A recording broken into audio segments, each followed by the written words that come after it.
North Korea's shocking move, 700 commandos deployed to protect Traore.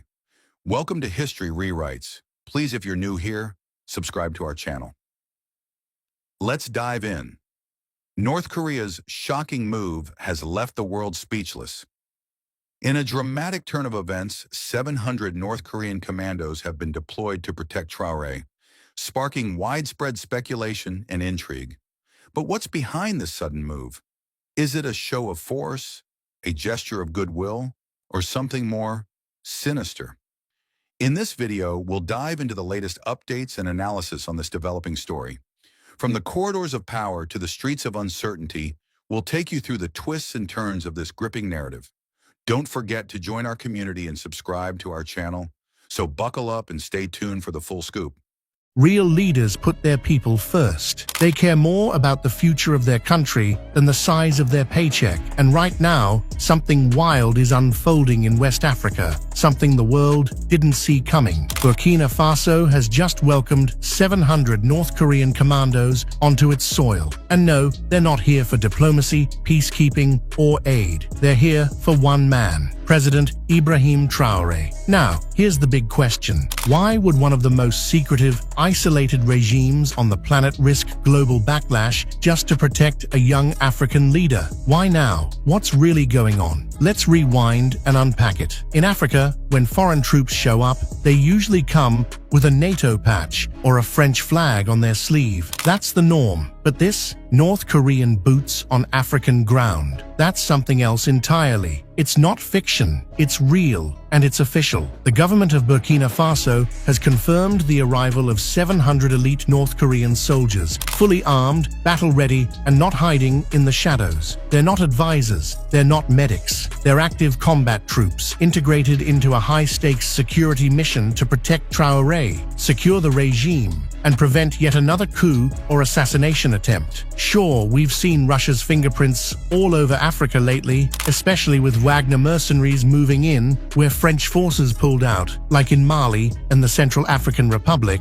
But North Korea, that's a curveball. That's unprecedented. That changes the game. And here's the kicker. This wasn't leaked. This wasn't denied. Both Burkina Faso's government and North Korea's state-run media confirmed the move, loud and clear. So, what's the real motive behind this unlikely alliance? And what does it mean for the balance of power on the continent? Stay with us, because what's happening in Burkina Faso might just be the start of a new global power shift. According to insiders, this mission isn't just about protection, it's a full-blown strategy. It breaks down into three major goals. First, shield President Ibrahim Traore and top members of the transitional government from threats, both internal traitors and outside enemies. Second, lock down the country's most vital assets, military bases, airports, government buildings, gold refineries, and key communication hubs. Third, train Burkina Faso's forces in the kind of hardcore tactics North Korea has perfected over decades: guerrilla warfare, close protection,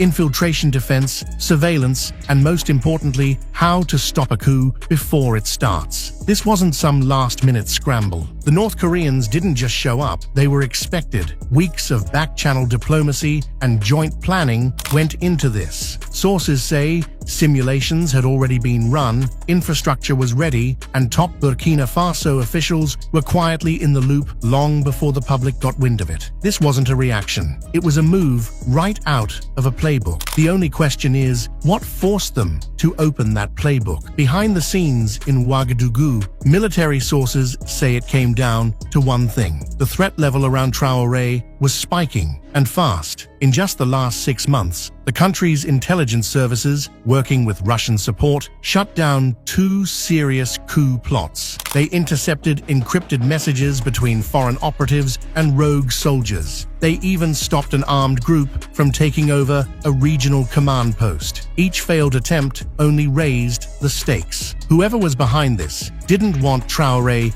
weakened. They wanted him gone. So, after the latest plot collapsed, Burkina Faso made a quiet but deliberate move. Russia was already on the ground, but it wasn't enough. they needed another layer, one that didn't play by Western rules, a force that could train elite guards, operate in the shadows, and handle threats where diplomacy couldn't reach. That's when North Korea got the call, and now they're here. What does it mean for Burkina Faso and for global power politics in Africa? Stick with us. This story is just getting started. And hey, if you're finding this breakdown eye-opening, don't forget to like the video, share it, and subscribe so you don't miss what's coming next. Let's dive deeper into the unfolding situation. Pyongyang has reportedly gone beyond just offering troops. They've provided an entire security package. We're talking about encrypted communication systems, counter-surveillance tools, and battle-tested strategies, all aimed at protecting leaders under siege. While much of the world focuses on North Korea's missile tests and nuclear standoffs, they also run one of the toughest internal security systems on Earth. And now, pieces of this formidable apparatus are being deployed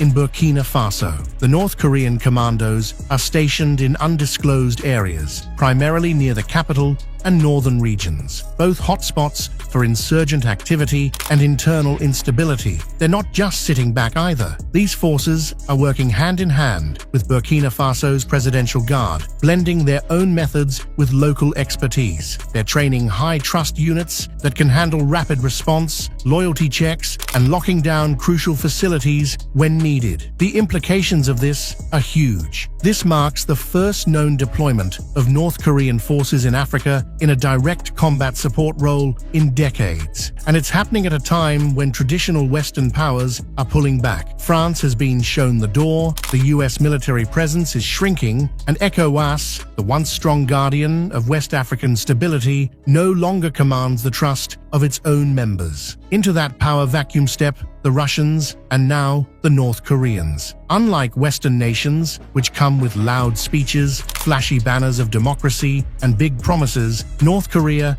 entered quietly, quickly, and without apology. And maybe that's why they were welcomed. There were no NGOs, no speeches, no plans for transition, just soldiers, loyalty, and the expertise to stop a bullet before it's even fired. This move goes far beyond raising eyebrows. It sparks much deeper questions. Why would North Korea, one of the most isolated regimes on the planet, take such a bold step and risk international backlash to support a transitional government in Africa? What could Pyongyang possibly hope to gain from this? And how does this all tie into the larger trend of Africa turning away from the West? When North Korean soldiers set foot in Burkina Faso, the question on everyone's mind was clear. Why? Why would a regime so secretive, so cut off from the world, send 700 of its elite commandos to protect a military leader in West Africa? This isn't about making headlines. North Korea doesn't care about Western media. It's not about peacekeeping, a feel-good mission, or offering charity. The truth is far more calculated and far more dangerous. This move is about seizing an opportunity, securing survival,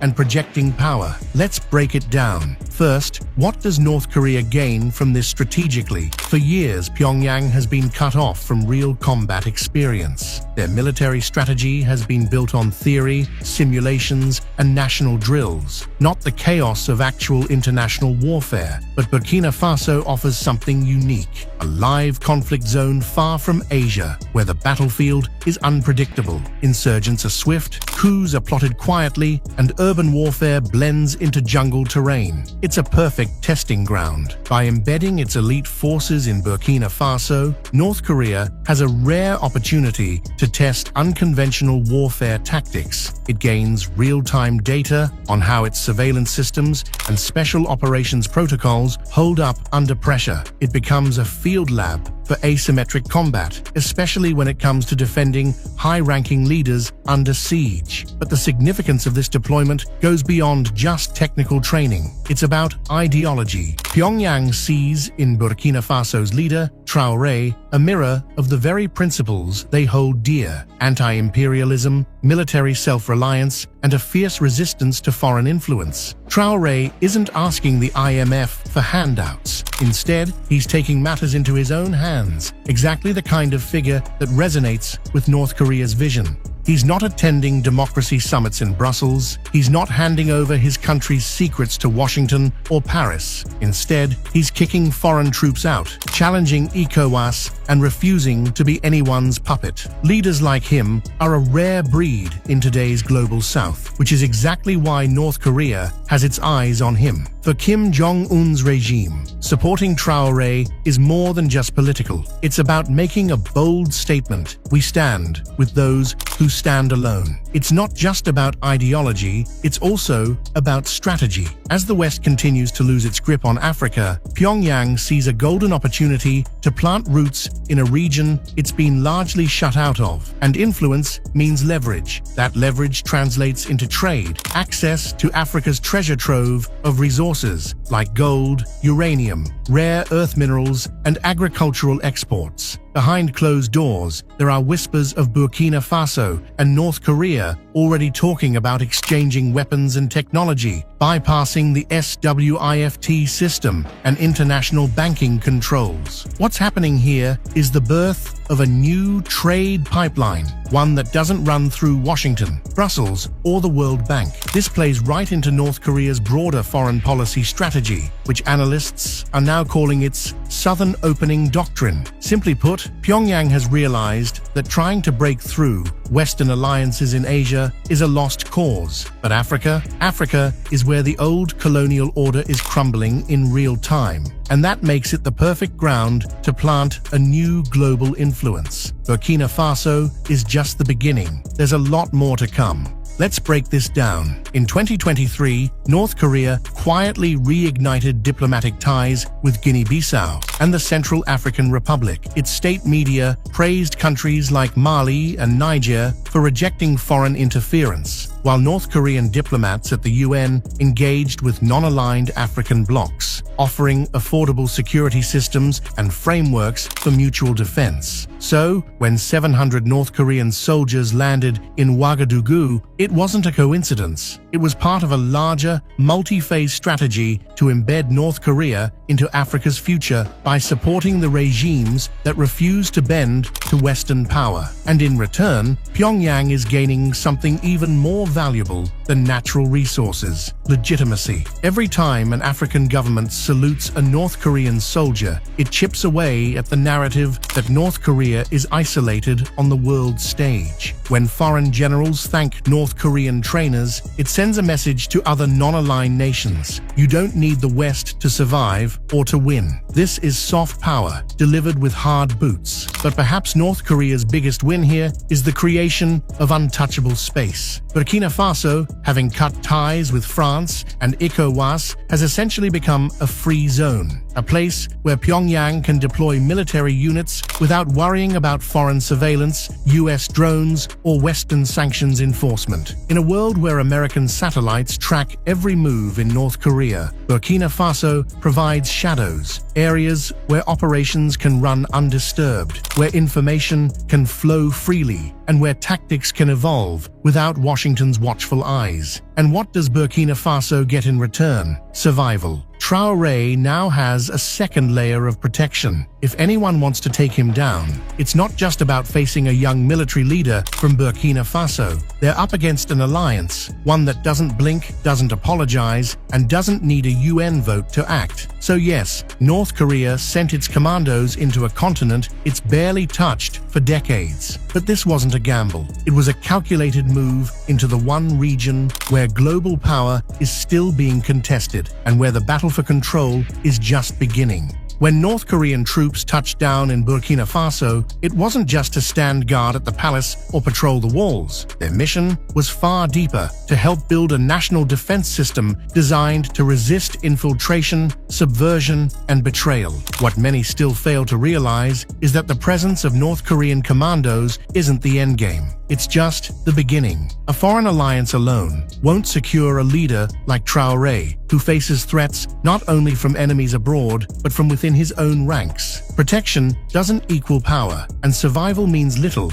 if you're not also overhauling the very systems that once made you vulnerable. That's exactly what's unfolding in Burkina Faso right now. the arrival of North Korean forces has sparked a complete military and intelligence overhaul, unlike anything the country has ever seen. Traoré isn't just patching up holes in the system, he's rewriting the entire blueprint. He understands where things went wrong in the past: an army that was fragmented, divided loyalties, a chain of command dependent on foreign powers, and intelligence units that leaked more secrets than they gathered. With that knowledge, a new framework is emerging, one focused on internal loyalty, strategic independence, and an unyielding ability to resist. The change began quietly. First, key personnel in sensitive positions were rotated out. Some retired, others reassigned. These weren't public firings. They were precise, surgical removals of weak links, often identified through North Korean-backed loyalty checks and counterintelligence operations. The goal? To ensure that no one near the president has ties to foreign interests. Next, the Presidential Guard underwent a full retraining, not just in close protection, but in emergency state lockdowns, encrypted field communications, and the identification of hidden dissidents. This training goes well beyond traditional military drills. It's about transforming the entire framework of security and loyalty within the state. It's all modeled after North Korea's elite leadership protection units, operating under layers of secrecy, deep ideological immersion, and unshakable discipline. But the shift in Burkina Faso didn't stop there. The internal intelligence system was next to be overhauled. Historically, intelligence in Burkina Faso was treated like an extension of foreign embassies. Information was filtered, censored, and often passed through third parties before it ever made it to the national leadership. But under Traoré, that's no longer the case. Now, a whole new domestic surveillance and alert system is being put in place, not to serve foreign diplomatic interests, but to protect the state from sabotage and internal coups. One senior official, speaking off the record, summed it up bluntly: "Before, we were trained to observe for others. Now, we observe for ourselves." The new doctrine focuses on deep loyalty checks, monitoring for local infiltrations, and nipping subversive plots in the bud before they can take root. Agents aren't just being trained to think like soldiers. They're learning to think like analysts and saboteurs, dismantling threats before they ever pull a trigger. The changes also stretch beyond the capital. In key provinces, particularly those most vulnerable to insurgent activity or paramilitary influence, parallel security chains are being set up, direct lines between the presidency and commanders in the field, bypassing the bureaucratic red tape that foreign actors once exploited to stall, confuse, or manipulate military responses. This dual system, one public, one tightly guarded, is inspired by the North Korean defense model, where official channels exist, but real power lies within loyalty networks and unbreakable internal cohesion. Traoré isn't copying Kim Jong-un. He's adopting what works, blending it with Africa's spirit of resistance, and applying it with precision to a nation that once relied on foreign security protocols. This isn't tyranny, it's defensive innovation, forged from years of betrayal. And it's working. Reports of military infiltration attempts have dropped. Several insider threats have been neutralized before they could act. The morale of the armed forces, once uncertain due to conflicting loyalties, is now consolidating around a clear command structure that answers to Burkina Faso, not to Brussels, Paris, or anyone else. This doctrine is quietly spreading. Inside the AES, Alliance of Sahel States, joint meetings have been taking place to share these restructuring tactics with countries like Mali and Niger, both facing their own internal challenges. The goal isn't to copy North Korea, it's to learn from its approach to self-reliance and state security, and then adapt those lessons to the unique situation in the Sahel. In the end, the aim isn't to become a mirror image of Pyongyang. It's to become what Africa was never allowed to be: sovereign, secure, and free from foreign puppet strings. Traoré knows the threats aren't gone. He understands that coups don't always wear uniforms, and sabotage doesn't always come with a gun. But now, he's building a system that doesn't just react to threats, it predicts them and crushes them before they take root. And that shift is game-changing. With North Korea and Russia now actively backing African leadership, a new power bloc is taking shape, one that could shift the global balance of power. When a country survives multiple assassination attempts, dismantles coup plots, ejects Western troops, and overhauls its intelligence system with the help of nations under sanctions, it's clear that something more than just internal reform is happening. Burkina Faso is no longer just defending itself. It's becoming the epicenter of a global power shift, and the shockwaves are already rattling the old order. Traoré's deep restructuring of the military and security systems, with support from North Korea and protection from Russian special forces, has done more than secure one leader. It's opened up a new model of foreign alliances in Africa, one that operates outside of Western control, rejects the old dependency structures, and offers a real alternative for other African nations tired of being lectured, looted, and left vulnerable. This is where the geopolitical consequences start to unfold, with North Korea and Russia both actively defending a government in the Sahel, not with diplomats, but with elite troops, encrypted tech, and military doctrine. A new axis is taking form, and it's not symbolic. It's strategic, expanding, and posing a direct threat to the post-colonial Western framework that has governed Africa for decades. This emerging axis isn't about ideology, it's about resistance and replacement. Countries like Burkina Faso are no longer just pushing back against Western interference. They're actively replacing Western systems, everything from intelligence and military command to diplomatic protocols and trade. This alliance is built on mutual benefit, not some sense of moral superiority. For Russia, it means gaining strategic access, diplomatic loyalty, and new trade deals backed by gold. North Korea gets a chance to test its systems in real-world conditions, global relevance, and a platform to extend its influence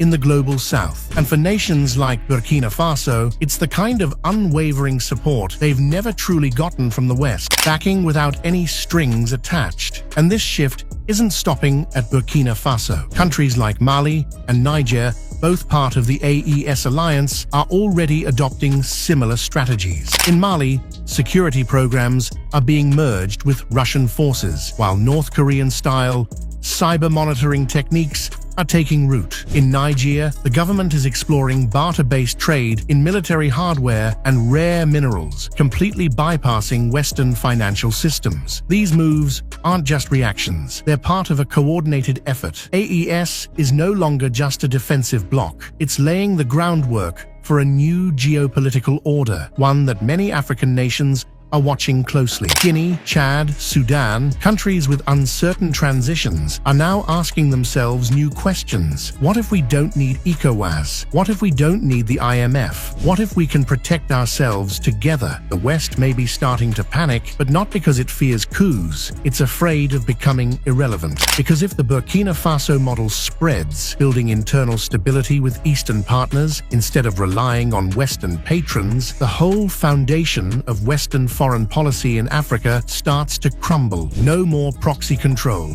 no more aid with strings attached, no more regime change diplomacy disguised as support for democracy. Instead, Africa, a continent historically divided by borders drawn in Europe, is beginning to unify under a new political identity, one grounded in autonomy, protection, and shared defiance. But this isn't just about Africa. This emerging axis is quietly connecting with broader movements in Asia and Latin America. Countries like Iran, Venezuela, and even parts of Southeast Asia are watching what's unfolding in Africa and seeing possibilities. Possibilities for a world that no longer operates on Washington's terms, one that isn't bound by European alliances or controlled by institutions that favor the few over the many. What Burkina Faso, with help from North Korea and Russia, is doing is creating a new language of power, a language that says we don't need Western approval to survive. We can make it without them, we can thrive without them, and if it comes down down to it, we can outlast them. That message is now spreading across Africa, and the West has no clue how to respond. For the first time, it's not being invited to step in, to intervene, or to translate. It's being left behind. And that's why those 700 North Korean commandos matter, not because of their uniforms or their weapons, but because of what they symbolize: the end of the West's monopoly over African security and the birth of a new order, an order forged in the fire of resistance, tested in silence, and now rising with undeniable purpose.